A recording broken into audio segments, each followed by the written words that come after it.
ఇప్పట్లో ఉన్నటువంటి ఆంధ్ర రాష్ట్ర ప్రభుత్వం ఏ రకంగా అధికారాన్ని దుర్వినియోగం చేస్తుంది, ఎన్నికలను ఏ రకంగా మ్యానిపులేట్ చేయాలనుకుంటుంది, ప్రతి విషయంలో కూడా జాగరూకతతో అబ్జర్వ్ చేస్తూ ప్రతి విషయాన్ని ఆయా అధికారులకు మేము రిపోర్ట్స్ సబ్మిట్ చేస్తూ ఉన్నాం, రిప్రజెంటేషన్ ఇస్తూ ఉన్నాం, చర్యలు తీసుకోవాలని కోరుతూ ఉన్నాం.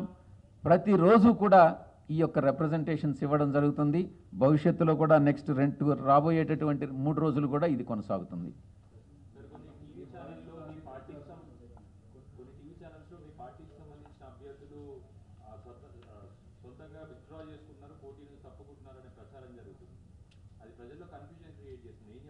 నేను చెప్పేది అదే కదా, రాధాకృష్ణ ఒక ఫేక్ న్యూస్ సృష్టిస్తాడు. ఆ సృష్టించినటువంటి న్యూస్ని ఈ తెలుగు దొంగల పార్టీ ఉంది కదా, తెలుగు దొంగల పార్టీ, తెలుగు ద్రోహుల పార్టీ, వీళ్ళు ప్రతి జిల్లా నుంచి ప్రతి మండలాన్ని నుంచి ఒక్కొక్క రకంగా మాట్లాడడం స్టార్ట్ చేసి ఆ ఫేక్ న్యూస్ని ఏదో అది నిజమైనటువంటి న్యూస్ కింద చిత్రీకరించేదానికి ప్రయత్నం చేస్తూ ఉంటారు. దాంట్లో వాస్తవం లేదు. మా 175 స్థానాల్లో మా అభ్యర్థులందరూ కూడా గట్టిగా నిలబడ్డారు, పోటీ ఇస్తారు. మేము తప్పకుండా మా పార్టీ విజయావకాశాలు ఉన్నాయి, అధికారంలోకి రాబోతున్నాం.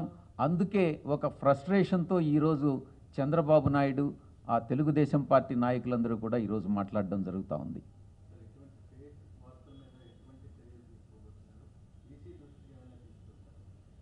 ఈసీ దృష్టికి తీసుకెళ్ళాం. రాధాకృష్ణ మీద ఇన్ఫర్మేషన్ అండ్ బ్రాడ్కాస్టింగ్ మినిస్ట్రీకి కంప్లైంట్ ఇచ్చాం. ఇక్కడ డీజీపీకి కంప్లైంట్ ఇచ్చాం. ఈయన రాసేటటువంటి వార్తలు, ఈయన చేసేటటువంటి పనులు ఎన్నికలను ప్రభావితం చేస్తున్నాయన్నటువంటి విషయాన్ని కూడా మేము పోలీసు వాళ్ళ దృష్టికి తీసుకొచ్చాం. జూబ్లీ హిల్స్ పోలీస్ స్టేషన్లో కేసు ఫైల్ చేశాం. ఎన్నికల కమిషనర్కి కంప్లైంట్ ఇచ్చాం. చేయాల్సిందంతా కూడా చేస్తూనే ఉన్నాం. మరింతగా కూడా రాబోయే కాలంలో నేను చెప్పినట్టుగా మా మీద యుద్ధం ప్రకటించాడు కదా రాధాకృష్ణ, దానికి మేము ఎదుర్కోవాలి కదా. మీరే చూస్తారు ఎన్ని వీడియోలు రిలీజ్ అవుతాయి అన్నటువంటి విషయాన్ని.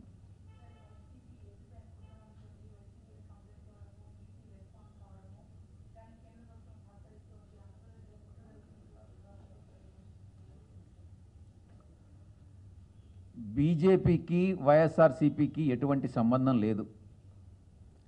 మేము కేంద్ర ఎన్నికల కమిషన్ని చాలా డిమాండ్లు పెట్టాం. మేము పెట్టినటువంటి డిమాండ్లలో 10% కూడా అంగీకరించలేదు. 10% కూడా 90%ని రిజెక్ట్ చేయడం జరిగింది. మేము పెట్టినటువంటిది డీజీపీని మార్చమన్నాం, మార్చలేదు.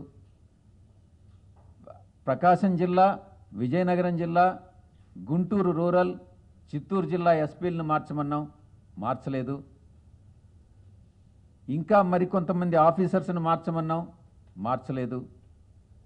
ఎన్నికల సింబల్ ఆ హెలికాప్టర్ అన్నటువంటిది మా యొక్క ఫ్యాన్కు పోలి ఉంది, మార్చమన్నాం, మార్చలేదు. దీనికి వెనక ఏముంది అన్నటువంటిది నేను ఇప్పుడు చెప్పను, కానీ తర్వాత ఇంకొక రోజు ఎలక్షన్ అయిన తర్వాత ఎందుకు ఇలా జరుగుతుంది, చంద్రబాబు ఏం చేశాడన్నటువంటి విషయాన్ని బయట పెడదాం.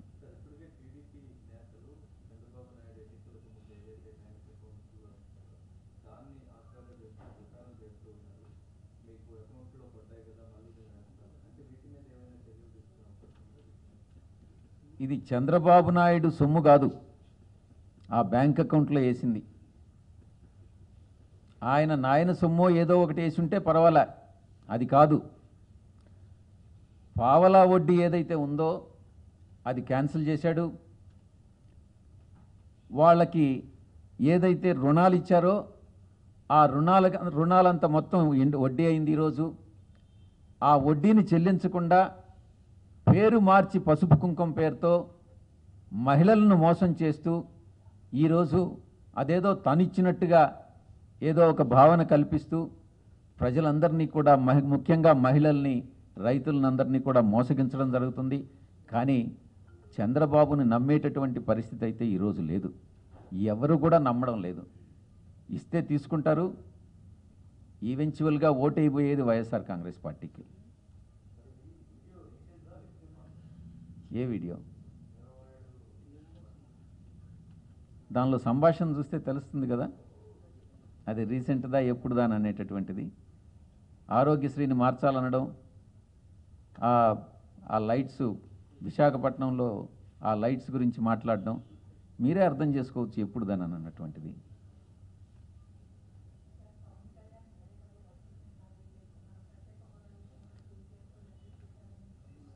మొట్టమొదటి నుంచి చెప్తా ఉన్నాం, పవన్ కళ్యాణ్కి చంద్రబాబుకి బయటకి సంబంధాలు లేనట్టుగా వ్యవహరిస్తున్నప్పటికీ కూడా ఇద్దరికీ ఒక అండర్స్టాండింగ్లో పోతున్నారు. చంద్రబాబు అక్కడ ఎక్కడైతే పవన్ కళ్యాణ్ పోటీ చేస్తున్నాడో గాజువాకలో కంటే ప్రచారం చేయడు, ఇంకొక స్థానంలో కూడా పోటీ చేస్తూ ఉన్నాడు.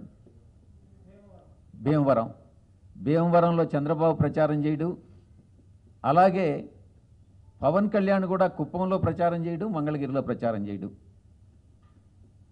వీళ్ళిద్దరూ ఏ క్యాండిడేట్స్ అయితే గెలవాలనుకుంటారో, ఏ క్యాండిడేట్ జనసేన క్యాండిడేట్ గెలవాలనుకుంటాడో అక్కడ తెలుగుదేశం క్యాండిడేట్ని కొంచెం లో ప్రొఫైల్గా మెయింటైన్ చేయమనండి అని చెప్పి ఒక ఇన్స్ట్రక్షన్స్ ఇస్తారు.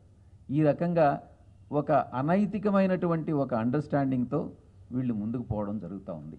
ప్రజలు గమనిస్తూ ఉన్నారు, తప్పకుండా బుద్ధి చెప్తారు. Thank you. ఇంకొక విషయాన్ని మీ దృష్టికి తీసుకురావాలి, ముఖ్యంగా రాధాకృష్ణ పైన. ఇతను ఎంత మోసగాడు అనంటే రాధాకృష్ణ అనేటటువంటి వ్యక్తి, ఈరోజు నేను ఓపెన్గా చెప్తా ఉన్నా, 2010-11 సంవత్సరంలో అనుకుంటా అప్పటి ఉమ్మడి ఆంధ్రప్రదేశ్ హైకోర్టులో ఒక కేసు పడింది. ఏ రకంగా ఇతను తన ఇన్వెస్టర్స్ని మోసం చేశాడు అన్నటువంటి విషయం. ఇతను ఒక సాధారణమైనటువంటి ల్యాంబ్రెట్టా కలిగినటువంటి ఒక కరెస్పాండెంట్, రిపోర్టర్. ఈ స్థాయికి ఆంధ్రజ్యోతి ఓనర్గా ఎదగలిగాడు అని అంటే మొదట్లో ఏదో కష్టపడ్డాడు. ఇన్వెస్ట్మెంట్స్ అన్నటువంటివి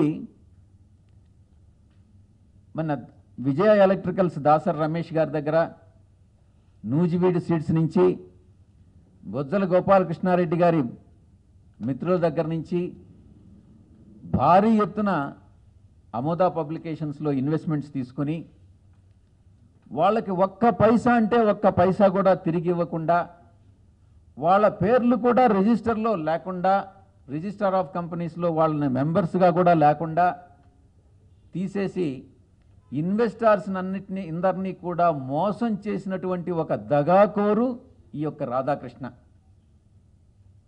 మీరు కావాలంటే రికార్డ్స్ వెరిఫై చేసుకోండి, ఆర్ఓసి రికార్డ్స్ వెరిఫై చేసుకుంటే ఇతను ఎంత మోసగాడు అన్నటువంటి విషయం బయటపడుతుంది. మీకు కావాలనంటే ఆ ఎవిడెన్సెస్తో కూడా నేను ప్రొడ్యూస్ చేయగలను, ఇతని మోసాన్ని బట్టబయలు చేయగలను. మీరు కూడా రికార్డ్స్ వెరిఫై చేసుకోండి. దీని మీద మరిన్ని రుజువులతో ముందు రాబోయేటటువంటి రోజుల్లో మీ ముందుకు వస్తామన్నటువంటి విషయాన్ని తెలియజేస్తా ఉన్నా.